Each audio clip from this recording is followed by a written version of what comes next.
Hello my dear friends, how is it going? I'm Mari Theriger and today I'm going to talk about the rune Raido. But before we start, let me remind you that this is not an academic approach.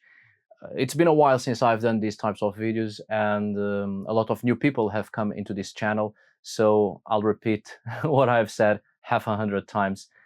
These videos on the runes are my own esoteric approach to the runes, my own interpretations, surely based on the rune poems, myths, and sometimes on some other historical and archaeological evidences, but this is an esoteric approach to the runes nonetheless, and it stays in a specific folder in this channel.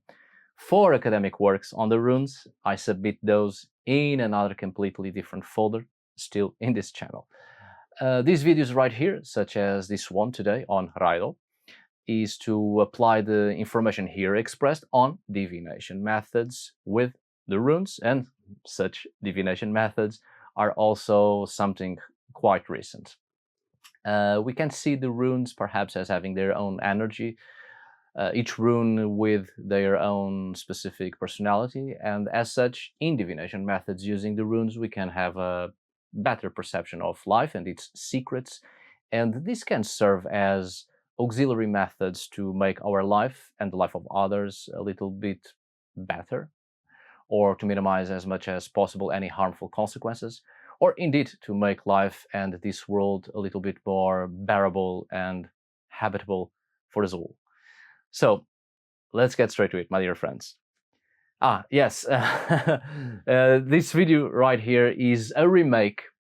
I've already spoken about this rune in esoteric terms on previous videos, and I'm only remaking the first the first set of runes, so this time is Raido, and the information here is to be added to what was already expressed on previous videos.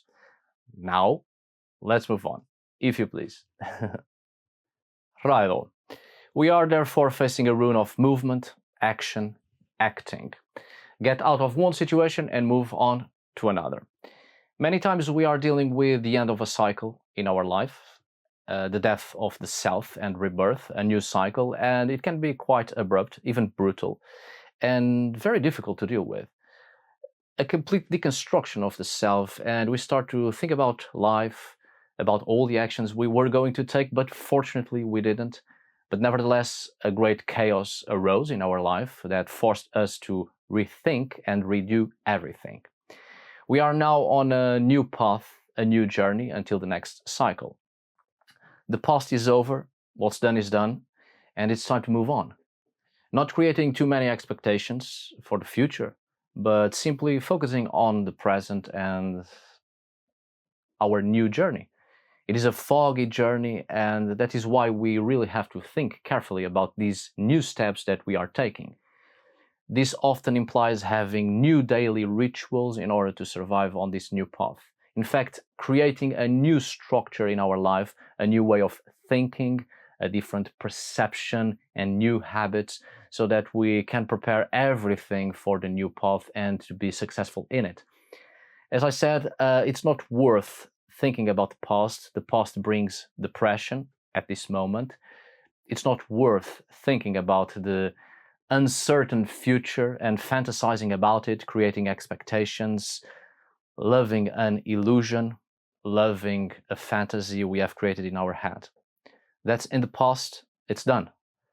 And there may be a glimpse of hope of having it again in the future, but do not dwell on that. The future brings anxiety. Now is the time to focus only on the present, because that's what we can have as a certainty. We are constantly in the present for as long as we live. Focus on the good moments of each day and on this journey towards a personal evolution. This is a rune that also has to do with communication, with harmonizing something that has two sides, two elements. It is the union of these elements, going towards the true self, the true being that dwells in us. Whatever our perception was in the past doesn't matter now. There's been a fateful event, there was a trigger, and now we walk towards a different perception.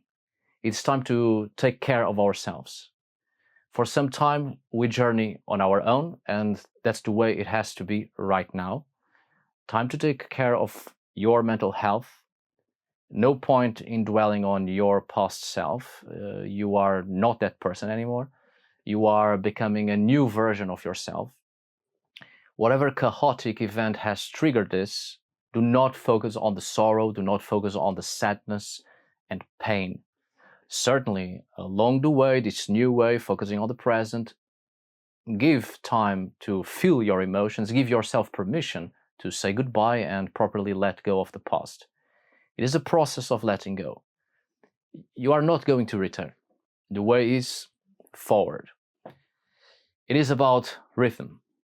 There's no better time than now to follow the rhythm of your heart, the pulsating breath of the world, the flow of blood in your veins, the cycles of the natural world. It's time to feel the rhythm of life and go with it. And believe me, I truly understand what it's like to live in a modern society with all its fast rhythms we can barely accompany, and multiple jobs and all the schedules, waking up every day at the same hour, working for the same amount of time, doing the same things over and over again, being chained to hours, minutes, seconds, being a prisoner of the months, weeks, and days. Slow down. That's not a healthy rhythm. Everybody knows that, surely. We have detached ourselves from the rhythms of nature. That's one of the reasons we feel so depressed and so stressed all the time. Our sleeping pattern has been broken by such post-industrial rhythms and the bright lights brought by street lights. Whenever it is possible, return to the cycles of nature, return to the rhythm. There's only the day and the night, the sun and the moon, and there's the seasons. Everything in nature takes its time when it's time. Everything is much slower. Slow down your heart and your mind. Walk barefoot on grass, feel the soil, feel the earth, let the wind pass through you, listen to the songs of birds, observe the changing of the seasons and become part of it whenever it is possible. Life really isn't a linear journey, but an ongoing cycle, and everything is much slower when we focus on the present day and on the slow changing of the seasons, and the sun and the moon always appearing to us at every day. With Raido, it's time for us to live the journey.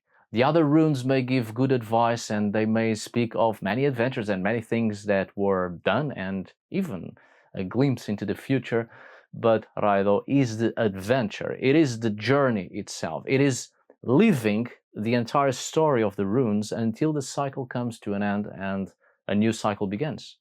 Each cycle is a contribution to your identity.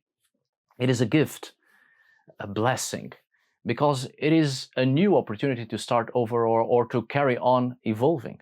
Each cycle is a story, and there are many stories we make through the course of our existence, and Raido will always be the very action of living those stories and moving on towards the next chapter. Everyone has wishes, everyone has dreams, everyone is seeking to find something or achieve a certain goal in each cycle, and indeed there's always something to learn and something to deconstruct and something to let go, something to experience, and something we come here to solve. We keep returning, the wheel keeps on spinning, because it is a process of learning.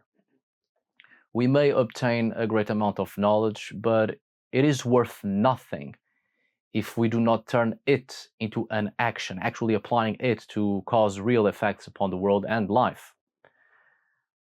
However we express ourselves, it has the power to change things, and we give a little contribution to the many cycles and journeys of ours and of others.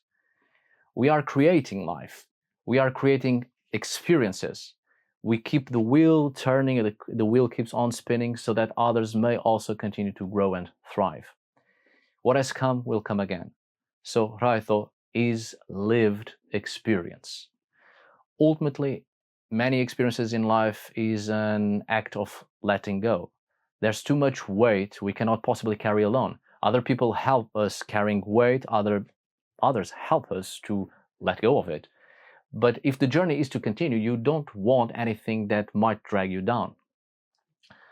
Let go and become lighter of heart and soul so you can fly. It's not easy to let go, but we all have to fly and follow our paths. And right now, your inner worth is what counts in this situation, in this new journey. As always, this journey is in the direction of self-healing and self-change.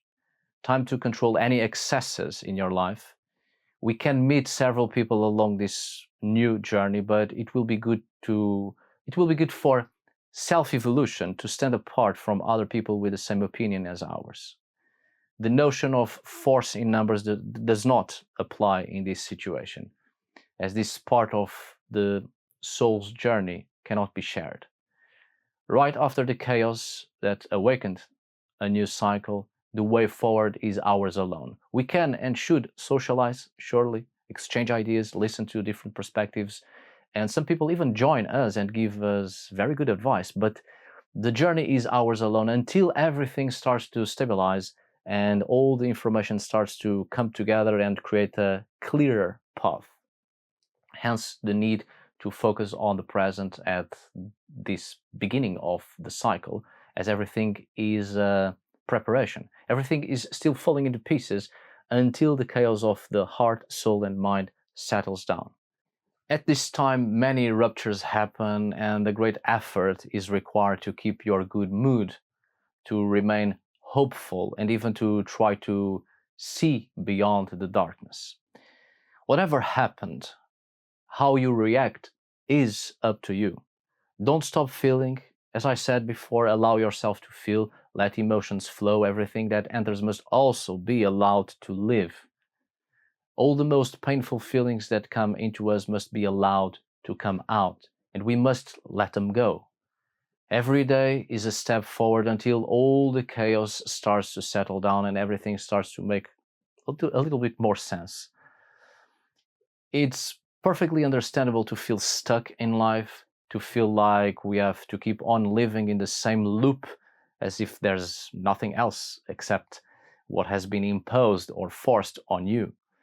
A good portion of the anxiety we feel, it's caused by the pressure of trying to keep up with either what has been dictated by society as to be the normal life under the parameters of each culture and traditional values, or what your closest relatives and friends demand of you, because they too are anxious to see you accomplish the same steps that have been stipulated throughout the generations. Meditate, slow down, take time to feel the earth beneath your feet, quite literally. Grounding, try it. Feel the grass, feel the bark of the tree in your hands. Live in the moment and just for that moment, and you will begin to visualize the time and space you are on is solely yours. Transport that to your life. Your life is your own. Each day and each present moment is yours. It is your personal world, and everything else imposed on you, even what you have imposed on yourself due to external pressures from others, matters little in the moment you are living in. Don't live life solely to reach each objective that has been stipulated to be the right and only way of life, as if life was only made of great achievements. It's neither a linear path, nor is it a ladder you must climb all the time. One of our biggest mistakes, a mistake that is the product of social pressure and the illusion of competition, is to live a life to become better than anyone else. None of us need to be better than anyone. We just need to live life in the best way possible, in the way that gives us joy, pleasure, comfort, and a sense of fulfillment just by being ourselves. Let go of the past and don't think too much about some objective you fervently want to reach just because you have set a time for it to happen. Whatever happens, happens. You shall deal with it in its due time, when it happens, and not before. Until then, live. Enjoy each step you take every day, at every present moment. Enjoy the journey and learn from it. Each day that goes by isn't closer to anything. It isn't closer to death or to any self-imposed achievement. It's just a day, one day at a time. It's just the present. What has come will come again. It's cyclical, so better enjoy every happy moment and collect happy moments, because that's what we take. Better to reach the end of a cycle full of love and important knowledge and memories, so that we may carry on with us all of these things as such aspects of the self into the next cycle, so that the next cycle can be perfected and be filled with even more moments of joy. At the end of the cycle, we do need to do some shadow work. I know it's hard, especially when we hold on to past fears and bad experiences that weigh us down. That's why working on your shadows is important. Take time in the next few weeks to work on that. Most likely, the very thing that triggered the end of the cycle and made you realize your past self is dying is the same thing that made you realize that your mental health isn't as good as you thought. Most likely, you were too busy with a lot of things, and now this chaotic event forced you to be with yourself and alone with your own thoughts. And while you do shadow work, you will understand that indeed things weren't as good as you thought, and that the bad aspects of your life are even worse than you could have possibly expected. All of this must be worked on so you can leave behind such weight and be much lighter in the journey ahead. Become much lighter so you can properly begin the new cycle that is coming ahead. I think the hardest moment is precisely the stage in between cycles. That's the moment of letting go and also working on yourself. If you must seek a professional help, so you can have the tools to work on your mental health, there's no shame in it. You may have postponed it, but there comes a time when you can no longer do that. When you realize that it isn't too late, it's still a good opportunity life is giving you. So take it, because if you keep on running away from working on your shadows, there may come a time indeed when it will be eventually too late. Don't waste this opportunity. Raido is as much about physical travels as it is about inner travels. For as long as we are alive, we have to continue on moving. There will be a time for rest someday, surely, a moment of pause for your spirit until the next adventure. But for now, you are here and you must keep on moving, both within and without. Whatever might happen in the future doesn't matter now. First, we live. My dear friends, I hope this video was useful and may it help you to, well, may it help you in some way. Have hope. Good will overcome. Trust in that. Thank you so much for watching. See you on the next video. And as always, thank you for today. Until we meet again, my dear friends.